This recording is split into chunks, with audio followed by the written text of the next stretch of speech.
اس تقریب میں حاضر ہوئے ہیں، آپ بخوبی جان رہے ہیں کہ یہ محفل شادی خانہ آبادی کے تعلق سے سجایا اور رچایا گیا ہے۔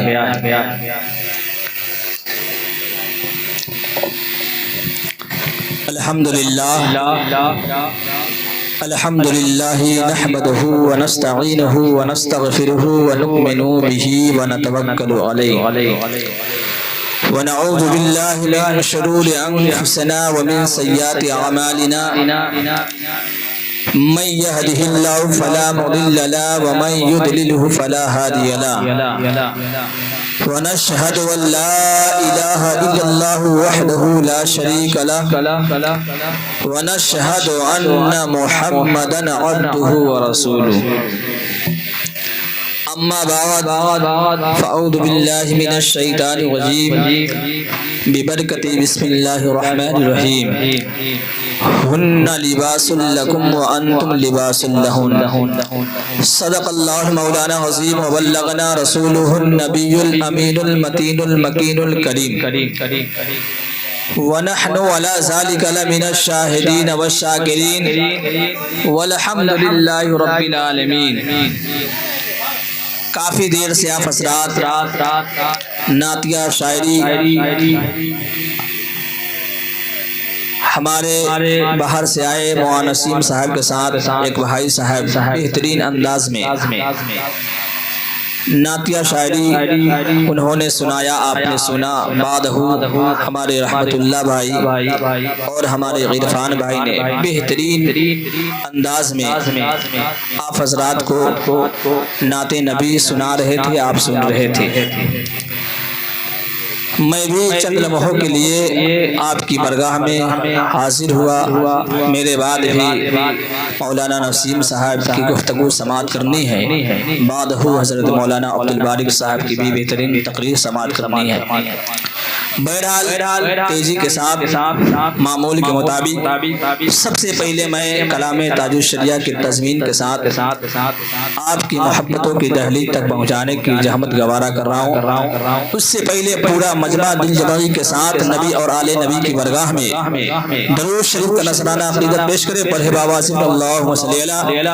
سیدنا مولانا محمد بارک صلی اللہ علیہ وسلم علیک یا رسول اللہ صلی اللہ تعالی علیہ وسلم۔ یہ نہ دنیا کی آوارگی کے لیے، اپلیٹر کہاں گیا؟ ادھر آؤ، آواز کھولو پورا۔ یہ نہ دنیا کی آوارگی کے لیے، یہ نہ دنیا کی آوارگی کے لیے، یہ نہ دنیا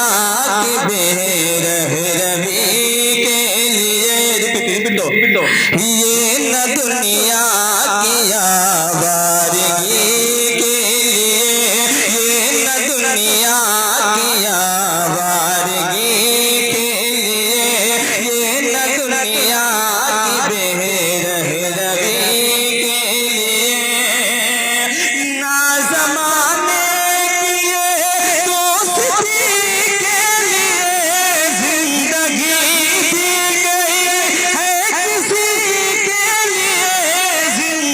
گئی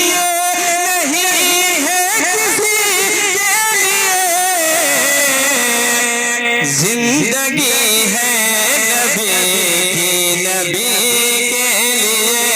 زندگی ہے نبی کے لیے، زندگی ہے نبی کے لیے، زندگی دی گئی ہے نبی کے لیے۔ یہ بھی شعر آپ کے حوالے کر رہا، محبت سے بولیے سبحان اللہ۔ زندگی نہیں ہے کسی کے لیے،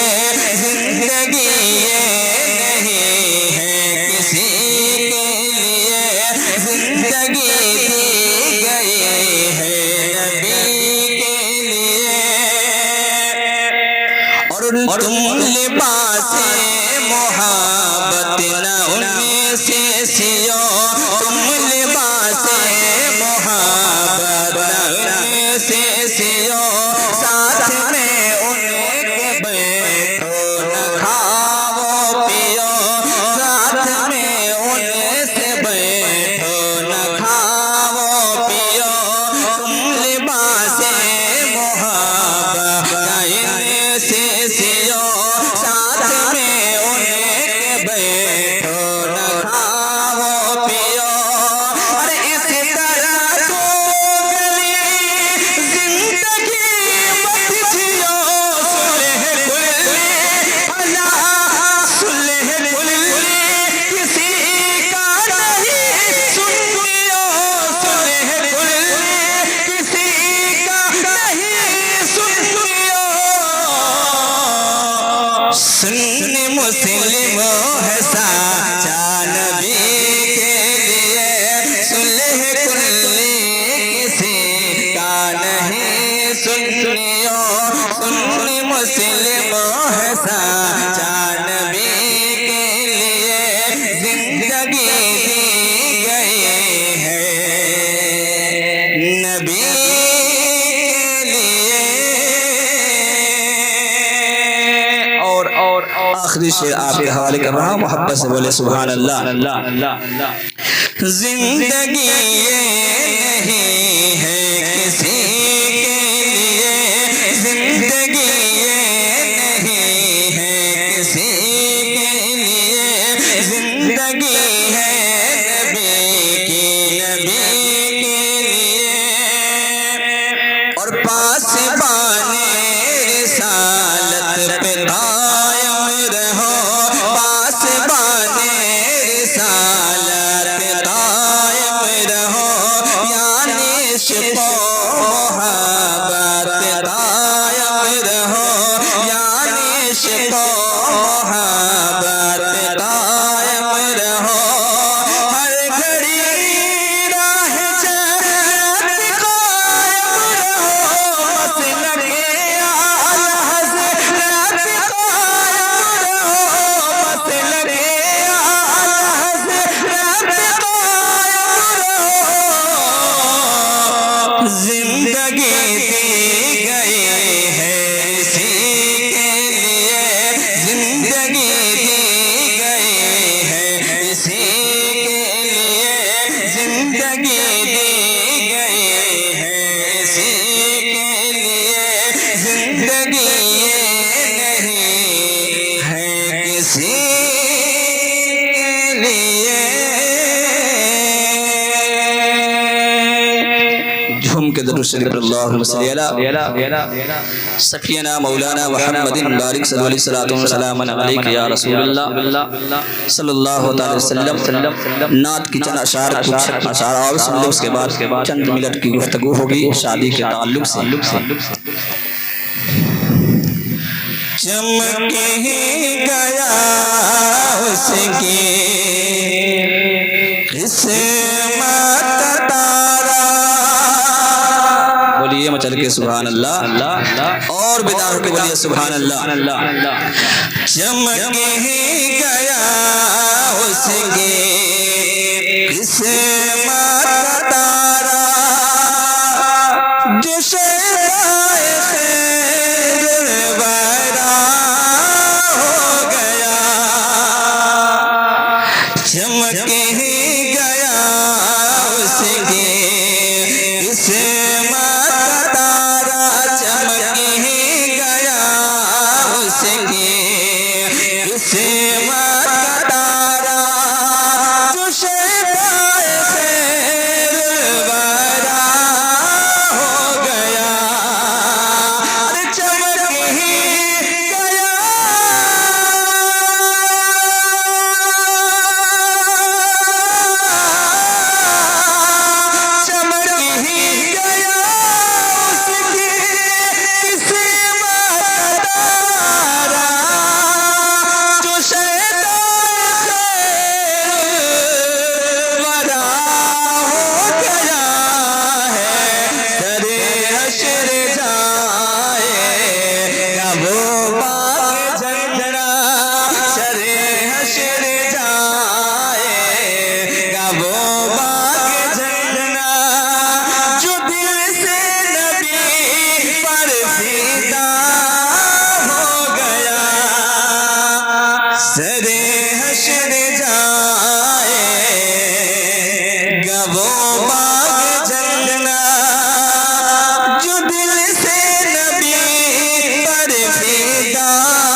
شعر آپ کے حوالے کر رہا ہوں، محبت سے بولیے سبحان اللہ۔ اور نہیں چاہیے اس کو کوئی خزانہ، نہیں چاہیے اس کو کوئی خزانہ، جو نبیوں کے سلطان کا ہے دیوانہ۔ ارے نہیں چاہیے اس کو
اسے مال و دولت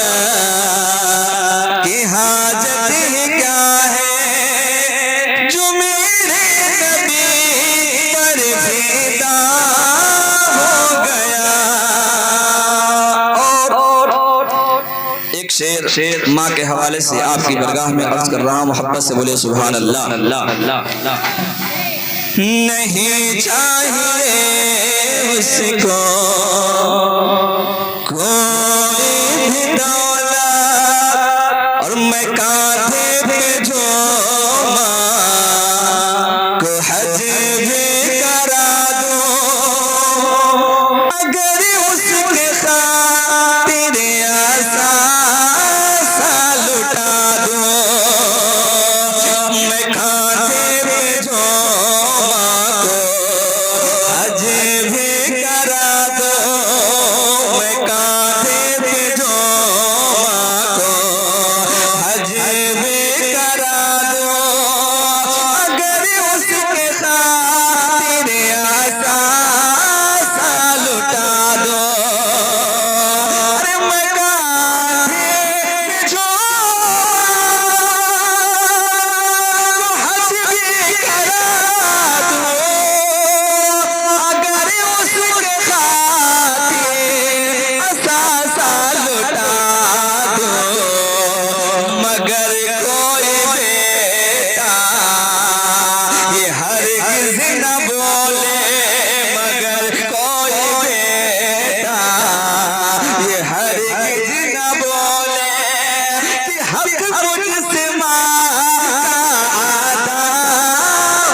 آخری شعر آپ کے حوالے کر رہا ہوں، محبت سے بولے سبحان اللہ۔ ہے حسرت مدینے کا دیدار کر لو، ہے حسرت مدینے کا دیدار کر لو، میں اپنے کو جنت کا حقدار کر لو، ہے حسرت مدینے کا دیدار کر لو، ہے حسرت مدینے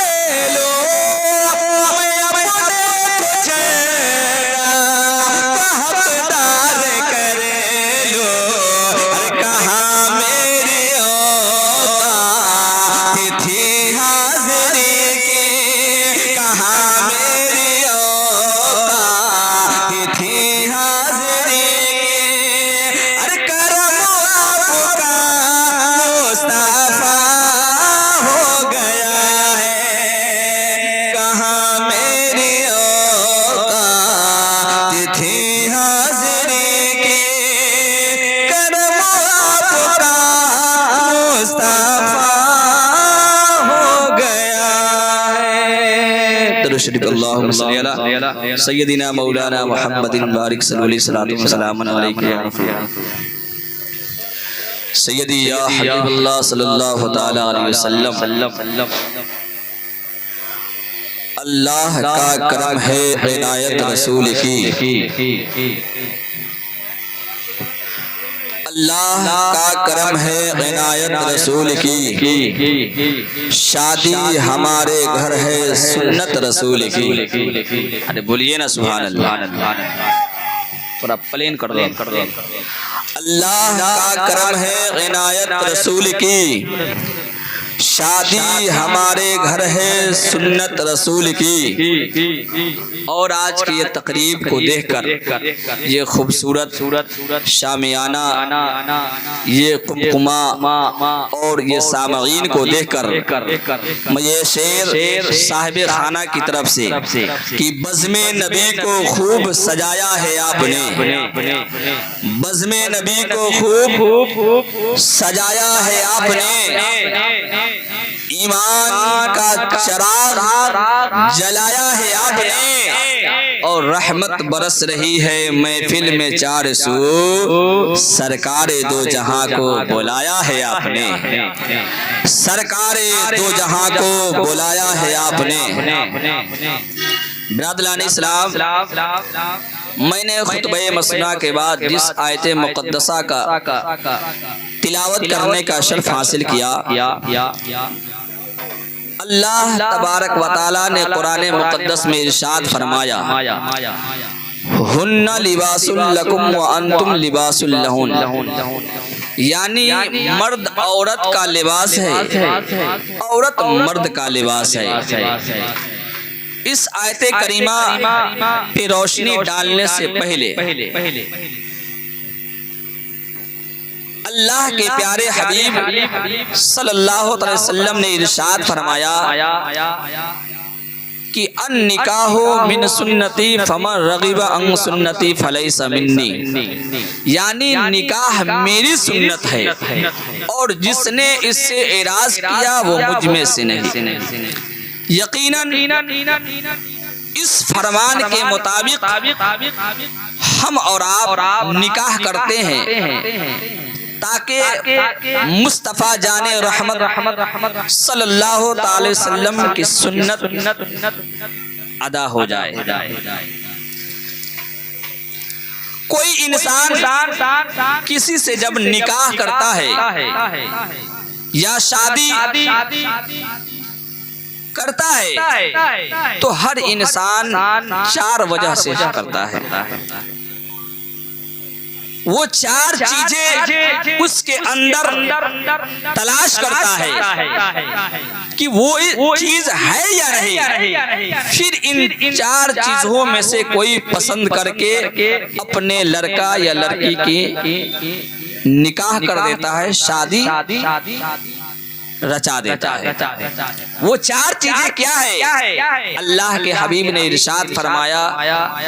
کوئی انسان کسی سے نکاح یعنی کسی سے رشتہ کرتا ہے تو لجمال ہی، لحسب ہی، لدین ہی، لمال ہی، یعنی کوئی انسان کسی سے شادی کرتا ہے تو یا تو خوبصورتی کے بنا پر، یا تو مالداری کے بنا پر، یا حسب و نسب کے بنا پر، یا لدین ہی، دینداری کے بنا پر۔ مگر اللہ کے نبی نے ارشاد فرمایا کہ تم ان چار چیزوں میں سے دینداری کو فوقیت دینا، دینداری کو پسند کرنا، اور دینداری کو پسند کرنے کے بعد اگر ان میں سے کوئی چیز اگر اس کے اندر پائی جائے تو اللہ کا شکریہ ادا کرنا۔ کیونکہ اگر کوئی آپ لڑکا یا لڑکی ہو، اگر آپ دینداری کو دے کر فوقیت دے رہے تو ایک تو مصطفیٰ جان رحمت کے حکم کی تعمیل کر رہے ہیں، اور جو دیندار آپ کے گھر میں تشریف لائے گی یا لائے گا، اللہ اس کے قدم ناز کی برکت سے اس گھر کو بھی مالا مال عطا فرما دے گا اور اس گھر کو بھی رشک جنت بنا دے گا۔ تو ان چار چیزوں میں سے انسان فوقیت دیتا ہے، لیکن ہمیں اور آپ کو، ہم اس رسول کی امتی ہے جو رسول نے ہمیں پیغام دیا ہے کہ ہمیں کس طرح زندگی گزارنا چاہیے، اور زندگی گزارنے کے ساتھ ساتھ ہمیں کس طرح شادی ہو یا کوئی بھی عمل ہو یا زندگی گزارنے کا طریقہ سلیقہ کیا ہے، ان تمام چیزوں کو اللہ کے نبی نے اپنی امتی کو درس دے دیا ہے۔ بہرحال وقت کم ہے، اس لیے جس آیت کریمہ کا میں نے تلاوت کرنے کا شرف حاصل کیا اس پہ روشنی ڈال دی، یعنی ہن لباس لکم وانتم لباس لہن، یعنی مرد عورت کا لباس ہے، عورت مرد کا لباس ہے۔ اب ایک بات بتائیے، لباس کا کام کیا ہوتا ہے؟ لباس کا کام کیا ہوتا ہے؟ تو آپ کا جواب یہی ہوگا، جسم کو چھپانا، پوشیدہ کرنا۔ ہمارے اور آپ کے جسم کے اندر نہ جانے کتنے فسری زخم ہوں گے، لیکن جو ہی میں نے اس لباس کو پہن لیا تمام چیز ڈھک گئے، چھپ گئے، پوشیدہ ہو گئے۔ اسی طرح اللہ نے اس آیت کریمہ کے اندر دونوں زوجین کے لیے یعنی میاں اور بیوی کے لیے ایک پیغام دیا ہے کہ اگر میاں اور بیوی کے اندر اگر کوئی بری خصلت ہو، کوئی بری عادت ہو، کوئی بری فعل ہو، تو ایک دوسرے کو چاہیے کہ اسے محبت سے اصلاح کر لے، اسے ایک دوسرے کو چاہیے کہ اس کو آپس میں اصلاح کر اس چیز کو دور کر دے اور گھر کو شاد اور آباد رکھا جائے۔ جب مصطفیٰ جان رحمت صلی اللہ تعالی وسلم اپنی بیٹی لخت جگر نور نظر حضرت خاتون جنت حضرت فاطمہ الزہرا کا نکاح جب حضرت مولا علی سے ہو گئی، جب شادی ہو گئی، شادی ہونے کے بعد چند ماہ کے بعد حضرت مولا علی اللہ کے پیارے حبیب صلی اللہ تعالی وسلم کے ساتھ جنگ میں تشریف لے جا رہے ہیں۔ آپ گھر تشریف لاتے ہیں اور آپ نے عرض کیا، اے میری پیاری بیوی، میں جنگ کے لیے جا رہا ہوں، اگر کچھ انتظام ہو جائے، سامان سفر تیار کر دیا جائے۔ حضرت خاتون جنت نے گھر میں جتنا سامان تھا آپ نے سامان سفر تیار کیا، اور تیار کرنے کے بعد اپنے سرتاج حضرت مولا علی کو دے دیا، اور آپ نے فرمایا، اے میرے سرتاج، آپ بھی کھا لیجئے گا اور اپنے دوستوں احباب کو بھی کھلا دیجئے گا اور میرے بابا جان کو بھی کھلا دیجئے گا۔ حضرت مولا علی سامان سفر کو لیے اور لینے کے بعد جنگ کے لیے روانہ ہو گئے، اور جنگ سے تقریباً 15 روز کے بعد گھر واپس ہوئے۔ بھوک سے نڈھال تھے، بھوک سے بے چین و بے قرار تھے۔ آپ گھر تشریف لاتے ہیں اور عرض کرتے ہیں، اے فاطمہ، اے میری بیوی، میں بھوک سے نڈھال ہوں، اگر کچھ کھانے کا انتظام ہو جائے تو انتظام کر دیا جائے۔ حضرت فاطمہ الزہرا ہے، آپ نے دسترخوان کو لگایا اور جگ میں پانی لے کر رکھ دی، اور رکھنے کے بعد آنکھوں میں آنسو کے قطرات آ گئے۔ جب سرکار مولا علی نے دیکھا کہ میری بیوی کی آنکھوں میں آنسو، آپ نے عرض کیا، اے فاطمہ، آخر رونے کی وجہ کیا ہے؟ یہ آنکھ میں آنسو آنے کی وجہ کیا ہے؟ آخر آپ پریشان کیوں ہیں؟ حضرت فاطمہ نے عرض کیا، اے میرے سرکار، اے میرے سرتاج، میں ایک ایسی بیوی ہوں کہ آج میرا شوہر بھوک سے نڈھال ہے، بھوک سے بے چین و بے قرار ہے، مگر میرے پاس اتنا سامان نہیں جسے تیار کر کر اپنے سرتاج کو شکمشیر کر سکوں، بھوک کو مٹا سکوں۔ اتنا سننے کے بعد سرکار مولا علی نے ارشاد فرمایا، اے میری بیوی، آخر گھر میں کتنے روز سے راشن نہیں ہے، کتنے روز سے کھانا پانی نہیں ہے؟ تو حضرت فاطمہ نے عرض کیا، اے میرے سرتاج، جب آپ جنگ کے لیے جا رہے تھے گھر میں جتنا سامان تھا میں نے سامان سفر تیار کر دیا اور آپ کو دے دیا۔ اتنا سننے کے بعد حضرت مولا علی کے آنکھوں میں آنسو کے قطرات آ گئے۔ اب دیکھیے ایک بیوی اس لیے رو رہی ہے کہ آج میرا شوہر بھوک سے نڈھال ہے اور میرے پاس اتنا سامان نہیں جسے تیار کر کر اپنے شوہر کو بھوک کو مٹا سکوں، اور ایک شوہر اس لیے رو رہا ہے کہ آج 15 روز گزر گئے میں خود کھاتا رہا، میری بیوی بھوکے رہی، میں خود پیتا رہا، میری بیوی بھوکے رہی، آج 15 روز گزر چکے ہیں۔ ایک میاں اور بیوی کی محبت دیکھیے، ایک بیوی اس لیے رو رہی ہے کہ آج میرے پاس سامان نہیں ہے جسے تیار کر کر اپنے شوہر کو بھوک کو مٹا سکوں، ایک شوہر اس لیے رو رہا ہے آج 15 روز گزر چکے ہیں مگر آج 15 روز گزر چکے مگر میری بیوی بھوکے رہی ہے۔ یہ ایک میاں اور بیوی کی محبت ہوتی ہے۔ حضرت سرکار مولا علی نے ارشاد فرمایا، اے بیوی، اگر گھر میں راشن نہیں تھا تو پڑوس میں خبر کر دیتی، پڑوس والے کھانے کا انتظام کر دیتے، میکے میں التجا کر دیتی، میکے سے کھانے کا سامان آ جاتا۔ اتنا سننے کے بعد حضرت فاطمہ نے عرض کیا، اے میرے سرکار، اے میرے شوہر انعامدار، آپ نے صحیح فرمایا، اگر گھر میں راشن نہیں تھا تو پڑوس میں التجا کر دیتی تو پڑوس والے کھانے کا انتظام کر دیتے، میکے میں خبر بھیج دیتی تو میکے والے کھانے کا انتظام کر دیتے، مگر میرے بابا جان نے جب مجھے رخصت کر رہے تھے تو آپ نے ارشاد فرمایا تھا، اے میری بیٹی سنو، اللہ نے قرآن میں فرمایا ہے، ہن لباس لکم وانتم لباس لہن، یعنی مرد عورت کا لباس ہے، عورت مرد کا لباس ہے۔ اس کا مطلب یہ ہوا اگر مولا علی کے اندر کوئی کمی ہو تو اسے محبت سے اصلاح کر لینا، اور ایک شوہر کا حقوق یہ ہوتا ہے اگر بوڑھی بیوی کے اندر کوئی بری خصلت ہو تو ایک شوہر کو چاہیے کہ اسے محبت سے اصلاح کر لے۔ جب ایک دوسرے محبت سے اصلاح کرتے ہیں اس سے گھر بچتا نہیں ہے بلکہ ٹوٹا ہوا گھر آپس میں جڑ جاتا ہے۔ یہ پیغام کس نے دیا؟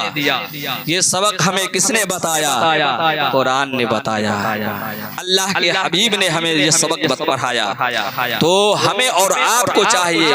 کوئی بھی کاز، کوئی بھی فیشن، شادی کا ہو، چلیسوا کا ہو، یا خوشحالی کا ہو، یا غم کا ہو، ہم اسلام جو ہمیں سبق بتایا ہے،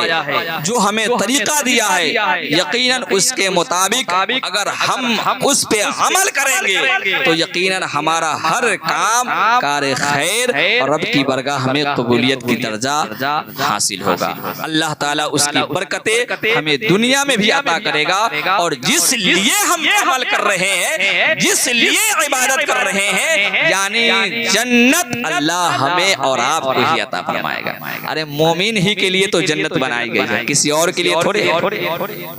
جنت آپ جہاں بیٹھے ہوئے ہیں، یہ محفل رسول ہے، یہ محفل رسول میں آپ تشریف رکھ رہے ہیں، اسے عام نہ سمجھے بلکہ حدیث پاک میں ہے کہ یہ محفل جنت کے کناریوں میں سے ایک کناری کا نام۔ آج ہی بھر پھر جب یہ محفل اختتام ہو جائے گا تو پھر یہ عام جگہوں کی طرح ہو جائے گا، لیکن جس جگہ اللہ اور اس کے رسول کی ذکر سجائی جاتی ہے اس جگہ اللہ کی رحمت اور برکت بھی نازل ہوتی ہے، اور خود مصطفیٰ جان رحمت تشریف بھی لاتے ہیں۔ تو ہمیں اور آپ کو چاہیے کہ ایسی محفل جب ہمیں اور آپ کو میسر ہو تو اپنا وقت ضائع نہ کرے، بلکہ اپنی قسمت کو سنوارنے کے لیے، ایمان اور عقیدہ کو پختگی کرنے کے لیے اپنا دل اور دماغ کو صاف ستھرا اور رضائے الہی کے لیے محفل میں تشریف لائے، اور یہاں سے جو پیغام ملے اپنی زندگی میں اسے عمل کرنے کی کوشش بھی کرے، اور اللہ اور اس کے رسول کی وحدانیت حاصل کرنے کی کوشش کرے۔ طوفان نوح لانے سے کیا فائدہ، تو اشک ہی کافی اگر کچھ اثر کرے۔ وما علینا الا البلاغ۔ السلام علیکم ورحمۃ اللہ وبرکاتہ۔